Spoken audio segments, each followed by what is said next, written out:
मैं बात कर रही हूँ बीएससी पार्ट सेकंड ईयर की। हमारे कार्नोट साइकिल के बारे में बात चल रही थी। मैंने आपको 4 चरण इसके अंदर बताए थे कि कार्नोट जो साइकिल होती है वो 4 स्टेप के अंदर होती है। और ये जो कार्नोट साइकिल है वो आपके प्रेशर और वॉल्यूम दोनों पे डिपेंड करती है। प्रेशर मतलब दाब के ऊपर और आयतन के ऊपर। तो ये आपके सामने एक डायग्राम ड्रॉ किया हुआ है। दाब और आयतन के बीच में यहाँ पे 4 स्टेप है। पहला स्टेप है समदाबी प्रसार, दूसरा स्टेप है रुद्धोष्म प्रसार, तीसरा स्टेप है समदाबी जो संपीड़न है वो, चौथा है रुद्धोष्म संपीड़न।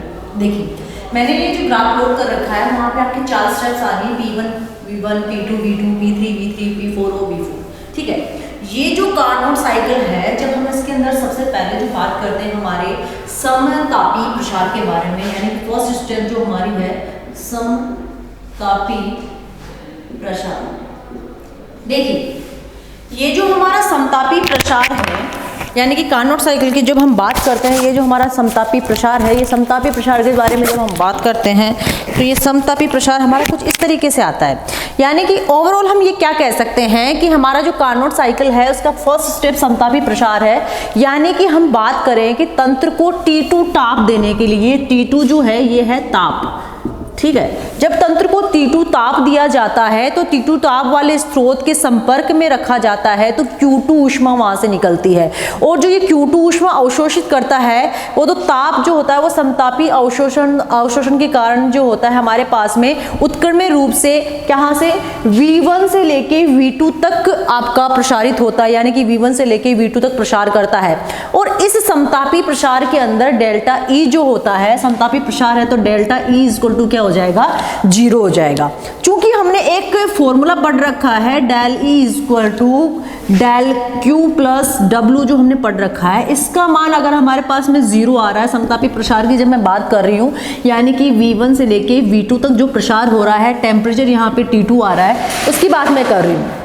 तो डेल E इक्वल टू 0 हो गया तो Q प्लस W हमारे पास में बचा हुआ है।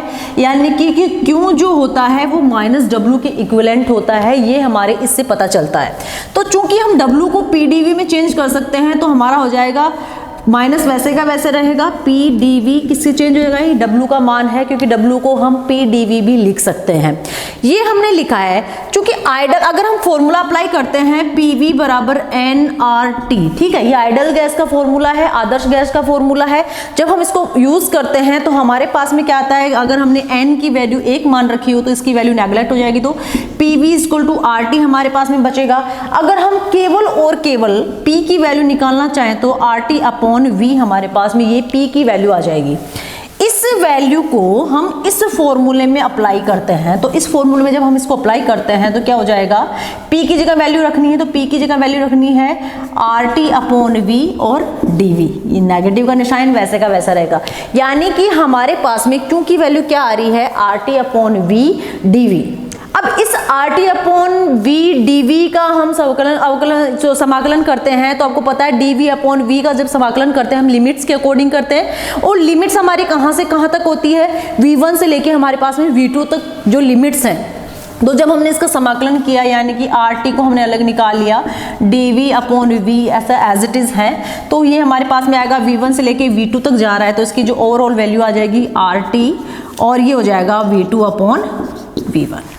यानी कि हमारे पास में जो वैल्यूज आ रही हैं, क्योंकि जो हमारे पास में वैल्यूज आ रही हैं वो हो जाएगी। अब हमने जब इसका समाकलन किया है तो आपको पता है कि यहाँ पे जो समाकलन करते हैं तो ln आएगा, यानी कि हमारे पास में Q की वैल्यू क्या हो जाएगी, Q equal to minus RT ln V2 upon V1।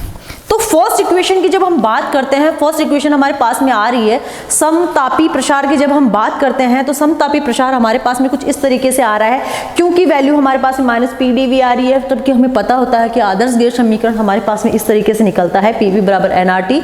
1 mole Adarsh gas के लिए हमने ये समीकरण लिया है, PV बराबर RT। P की वैल्यू हमारे पास में आ गई RT अपॉन V और minus RT upon V dV। यहाँ पे वैल्यूज पुट करने के बाद में हमने समाकलन किया है। समाकलन हमारे पास में लिमिट्स हैं V1 से लेके V2 तक, तो हाई लिमिट हमारी V2 है और लोअर लिमिट हमारी V1 है। तो हमारे पास में ओवरऑल जो इक्वेशंस आ रही हैं वो आ रही है हमारे पास में Q equal to minus RT। T है, अब देखो यहाँ पे T है तो T हमारे पास में कौन सा टेम्परेचर काम में लिया है हमने, T2 टेम्परेचर, तो minus RT2 ln V2 upon V1।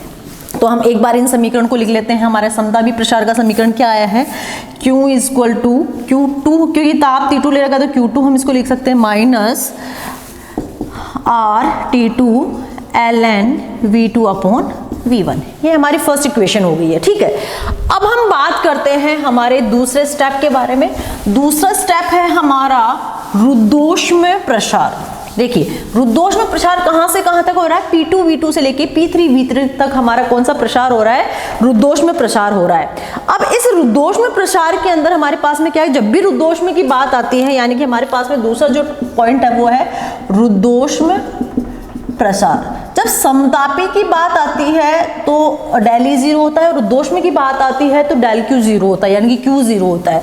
तो हमारे पास में जब हम इसको P2 V2 यानी कि लिमिट्स हो गई हमारे पास में V2 से लेके V3 तक, तो ये जो प्रसार है हमारे पास में, हम जब इसकी बात करते हैं तो हमारे सबसे पहले क्या आता है, Q इक्वल टू क्या हो जाएगा हमारे पास में 0।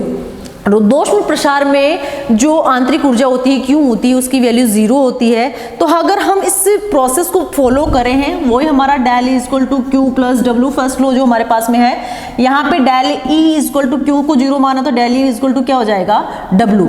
देखो यहाँ पे पॉजिटिव वैल्यू आ रही है, ठीक है, वहां पे क्या आ रही थी, नेगेटिव वैल्यू आ रही है। तो एक हमने एक फॉर्मूला पढ़ रखा है कि अगर हम डेल ई जो है हमारी ऊर्जा है उसके साथ में टेम्परेचर के साथ में जब इसका फ्रैक्शन होता है कांस्टेंट वॉल्यूम के ऊपर, तो हम उसको बोलते हैं ऊष्माधारिता आयतन, स्थिर आयतन पर ऊष्माधारिता। ये हमारे पास में एक फॉर्मूला आता है।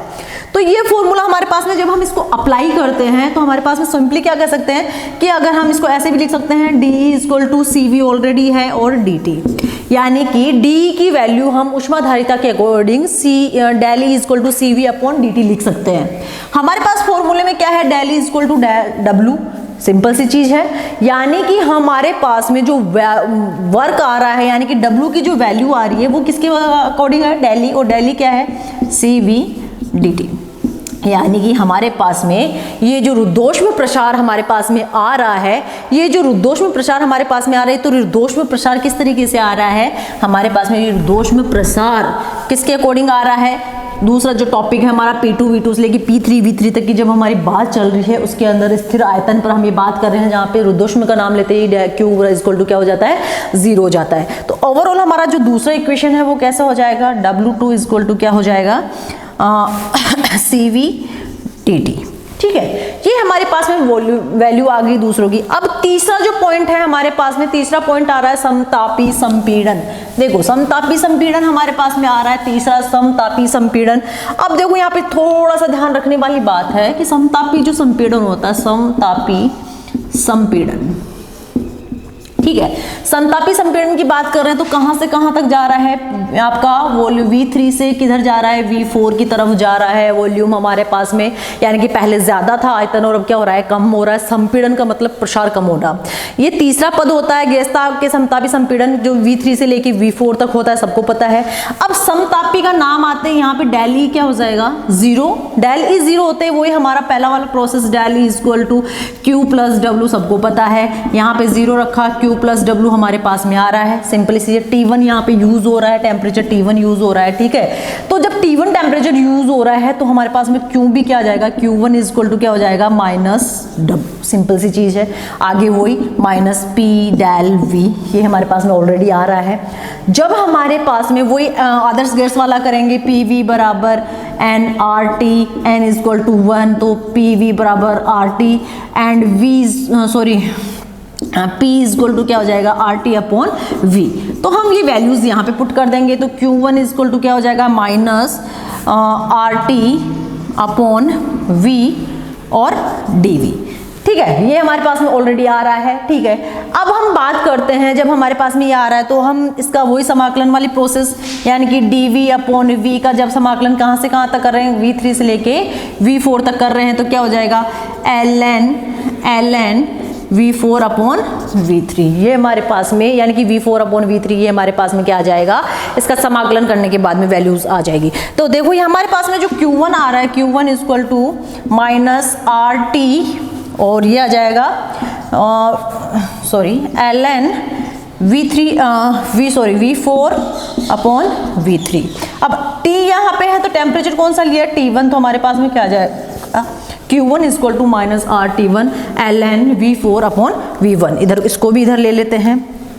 थर्ड है Q1 is equal to minus R T1 ln V4 upon V3। Fourth हमें W1 निकालना है, ठीक है। अब बात करते हैं हम हमारे जो नेक्स्ट है हमारा रुद्धोष्म संपीड़न, ठीक है। रुद्धोष्म संपीड़न वही आपके पास में नंबर 4 रुद्धोष्म संपीड़न, ठीक है। रुद्धोष्म संपीड़न की बात हो रही है, कहाँ से कहाँ तक चल रहा है, V4 से कहाँ जा रहा है, V1 पे जा रहा है। बेस्ट ऑप्शन है हमारे पास में V4 से कहाँ जा रहा है, V1 पे जा रहा है। तो जब हम बात करते हैं हमारी V4 से V1 की तरफ ये जा रहा है, तो देखो सबसे पहले इंपॉर्टेंट चीज है कि यहाँ पे तापमान जो है वो T1 से किधर की तरफ जा रहा है, T2 की तरफ ही हो जाता है। यानी कि ऊष्मागतिकी का जो प्रथम नियम है वहां पे ये टेम्परेचर का थोड़ा सा कंट्रोल रहता है। यानी कि जब पहले वाली हमने बात की थी, जो ये हमारे पास में dt वाला आ रहा था ना, यहाँ वाला, तो इसमें तो क्या था, टेम्परेचर जो था वो T1 से T2 जा रहा था। यानी कि टेम्परेचर क्या हो जाएगा, CV dt वाला था तो T1 से T2, ठीक है। यानी कि हमारे पास में जो टेम्परेचर था वो T2 से T1 हो रहा था। तो हम जब बात करें T1 से T2 वाली बात करते हैं तो W1 W2 हमारे पास में इसी तरीके से आएगा, और T1 T2 की जब हम बात करेंगे तो हमारे पास में इसी तरीके से आएंगे। यानी कि T1 T2 हमारे पास इस तरीके से आ रहा है। अब हमारा जो टेम्परेचर है वो किस तरीके से मूवमेंट कर रहा है वो बात करते हैं। हमारे फाइनल माइनस इनिशियल होता है, तो ये फाइनल तो हमारे पास में T1 था और इनिशियल T2 था। अब यहाँ पे रुद्धोष्म की बात करते हैं, यहाँ पे सेम वही process Q is equal to 0, तो del E is equal to क्या हो जाएगा, Q प्लस W, तो del E is equal to क्या हो जाएगा, W। और यहाँ पे देखिए ये W1 की बात थी पहले, अब W2 की बात थी, अब W1 की बात करते हैं। तो W1 की वो जो हमारे पास में W2 की वैल्यू आ रही थी, वैसे W इसकी आ जाएगी CV dt। लेकिन यहाँ पे T कहाँ आ रहा है, देखो T1 से किधर जा रहा है, T2 की तरफ जा रहा है, तो यहाँ पे W1 इज इक्वल टू क्या आ जाएगा, CV T1 माइनस T2, ठीक है। सिंपल सी चीज़ है, आप लोगों को इजीली समझ में आ जाएगी कि हमारे पास में जो चीज़ें हैं वो इसी तरीके से हो रही हैं, क्योंकि हमारे पास में जो रुद्धोष्म संपीड़न है वो तो फाइनल तो है हमारा T2, तो फाइनल हमारा T2 है। देखो फाइनल है हमारा किसकी तरफ जा रहा है, T2 की तरफ, और इनिशियल क्या है, T1।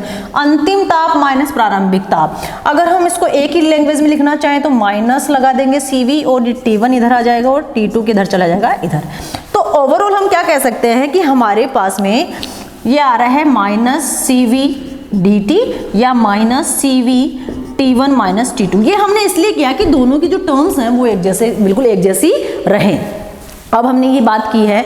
इसके बाद में जब हम बात करते हैं कि हमारे पास में चारों समीकरण आ गए, Q2 भी आ गया, W2 भी आ गया, Q1 भी आ गया और W1 भी आ गया। अभी W1 Q1 ये हमने टेम्परेचर के अकॉर्डिंग लिया है। जहाँ पे हमारा T1 काम में आ रहा है वहाँ पे 1 यूज़ किया है, और जहाँ पे हमारा 2 काम में आ रहा है T2 टेम्परेचर, वहाँ पे हमने 2 लगा के यूज़ किया है। ये हमारी बात हो गई, यानी चारों प्रक्रमों की हमारी बात हो गई है। चारों प्रक्रम कौन कौन से हमारे पास में है, समतापी प्रसार है, रुद्धोष्म प्रसार है, समतापी संपीड़न है और रुद्धोष्म संपीड़न है।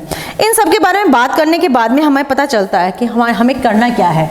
तो ओवरऑल जब हम स्टेप की बात करते हैं, जब हम टोटल उसके अंदर जो हमने काम किया है वो टोटल काम देखते हैं, कुल कार्य जब हम देखते हैं, यानी कि कुल कार्य जो हमारे पास में आना चाहिए वो क्या हो जाएगा कि हमारे पास में जो कुल कार्य आ रहा है वो step 1 plus step 2 plus step 3 plus step 4, यानी कि चारों जो हमारे पास स्टेप्स हैं उनका टोटल हमारे पास में आना चाहिए एक तरीके से। तो 1 का हमारे पास में क्या आ रहा है, R T2 माइनस का है ln V2 upon V1 plus CV T1 minus T2, ठीक है, प्लस माइनस, ठीक है, R T1 ln V2 upon V4 upon V3, ठीक है। फिर नेक्स्ट आ जाएगा minus CV T1 minus T2, ठीक है। कॉमन हो गया, ये वाला कट गया, तो हमारे पास में टोटल वर्क क्या बचा, minus R T2 ln V2 upon V1 minus R T1 ln V4 upon V3। ये हमारे पास में एक स्टेप बची हुई है जहाँ पे हमने कॉमन को निकाल दिया और ये हमारे पास में ऑलरेडी बचा हुआ है। अब जब हम हम बात करते हैं कि हमारे पास में V2 अपॉन V1 और V4 अपॉन V3 एक दूसरे के अकॉर्डिंग है, एक दूसरे के सेम है, तो हम इसको क्या लिख सकते हैं कि अगर हमारे पास में, चूंकि हमारे पास में क्या हो, V2 equal to V1 equal to V4 upon V3 हमारे पास में एक दूसरे के बराबर हो, एक दूसरे के बराबर हो, तो हम क्या कर सकते हैं, हम RT2 ln V2 upon V1 और इसको क्या कर सकते हैं, हमारे पास में देखो ये है V4 अपॉन V3, लेकिन हम अगर हम इक्विवेलेंट करना चाहें तो V3 अपॉन V4, ये वाली बात हमारे पास में होनी चाहिए। तो जैसे हम इसको उल्टा करेंगे, यहाँ पे पॉजिटिव का साइन आ जाएगा, यानी कि हमारे पास में क्या बच जाएगा, देखिए ध्यान से, यहाँ स्टेप ध्यान से देखना, देखो V2 upon V1 equal to V3 upon V4 किया है, तो यहाँ पे है V4 अपॉन V3, जैसे ही हम इसको उल्टा करेंगे यहाँ पे पॉजिटिव साइन आएगा, minus RT2 ln V2 upon V1 plus RT1 ln V3 upon V4, ये इक्वेशन इसके अकॉर्डिंग हो गई। तो हम इस V3 V4 की जगह क्या लिख सकते हैं, V2 V1 लिख सकते हैं। तो हमने यहाँ पे क्या लिख दिया, V3 V4 की जगह देखो minus RT2 ln V2 upon V1 plus RT1 ln V2 upon V1। अब देखिए दोनों इक्वेशन हमारे पास में कुल कार्य की जो इक्वेशन आ रही है वो इस तरीके से आ रही है। अब इसमें हम क्या ले सकते हैं, कॉमन ले सकते हैं। कॉमन लेने का मतलब क्या है हमारे पास में, कि हमारे पास में देखो माइनस RT2 है और प्लस का क्या है RT1, तो हमने क्या किया है, कॉमन लिया है। कॉमन क्या लेंगे हम, ln V2 अपॉन V1, ये तो हो गया कॉमन हमारे पास में, और R भी ऑलरेडी कॉमन ही है। अब हमारे पास में क्या बचा है, T1 माइनस T2, क्योंकि तो T1 तो है पॉजिटिव और T2 क्या है नेगेटिव, तो ये हमारे पास में टोटल कार्य बच गया, कुल कार्य। ठीक है, कुल कार्य हमारे पास में क्या आ गया, जो हमारे पास में आ रहा है W equal to R ln V2 upon V1 T1 minus T2। अगर हमें नेगेटिव में लेना है इसको, तो कुल कार्य को, तो क्या हो जाएगा, minus R ln V2 upon V1 T2 minus T1। देखिए नेगेटिव आएगा तो ये चेंज हो जाएगा और पॉजिटिव आएगा तो ये चेंज नहीं होगा। तो ये था हमारा कार्नोट साइकिल। कार्नोट चक्र कैसा होता है, कार्नोट साइकिल की कितने स्टेप्स हैं, 4 स्टेप्स हैं। चारों स्टेप्स में कौन कौन से समीकरण बनते हैं, चारों स्टेप्स के नाम क्या है, कैसे उसके समीकरण आते हैं, ऊष्मागतिकी का जो प्रथम नियम है वो कहाँ काम में आता है, उनकी किस तरीके से इसका वैल्यू होती है। 4 जगह हमने कार्य का मान निकालना है और चारों जगह मान निकालने के बाद में कुल कार्य क्या आता है वो टोटल हमने यहाँ पे देखा है। आज के लिए इतना ही, नेक्स्ट क्लास मिलेंगे हम आगे की क्लासेस ऊष्मा वगैरह। Thank you.